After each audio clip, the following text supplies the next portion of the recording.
வெள்ளாமை வச்சு விட்டு போட்டு நிம்மதியாவாங்க இருக்க முடியுது. சாம கொடாங்கியாட்ட வெடி வெடி காடை சுத்திட்டே வர வேண்டியதா இருக்குதுங்க. ஏன்னு கேக்குறீங்களா? கண்ணுவலி காட்டுக்கு முயலுக்கு காவல் இருந்தா, அடுத்தது பன்னி வந்து பூரா பறிச்சு வச்சுட்டு போயிருச்சுங்க. டெய்லி வந்து நைட்டு வந்து பாத்தீங்கன்னா, முயலுக்கு இந்த பட்டாசெல்லாம் வந்து வச்சு விட்டுட்டு வர்றது. அப்புறம் இடையில இடையில எந்திரிச்சு போய் இந்த மாதிரி லைட் அடிச்சு விட்டுட்டு வர்றதுங்க.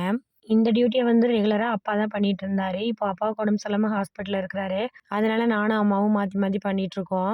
முயலுக்கு கூட பட்டாசு வச்சு எப்படியும் முடிக்கி விட்டுறலாங்க.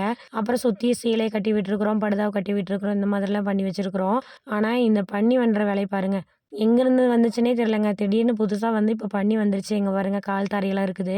ஃபுல்லா கண்ணுவலி காட்டுக்குள்ள 2, 3 இடத்துல நல்லா பறிச்சு விட்டுட்டு கிழங்கு வரைக்கும் தோண்டி எடுத்துருச்சுங்க. நல்லா படுத்து பெரண்டுருக்குது. அந்த இடத்துலயே வந்து ஒரு 20 செடி கிட்ட இல்ல. அதே மாதிரி 2, 3 இடத்துல வந்து பறிச்சு எடுத்துருச்சுங்க. முயல் முடுக்குத்தானே பயப்படாம போயிட்டு இருந்தானுங்க. இப்ப பன்னி வந்ததுலேருந்து பன்னி எங்காவது படுத்துருக்குமோங்கிற பயத்திலேயே அம்மாவ தாட்டி விட்டுறது.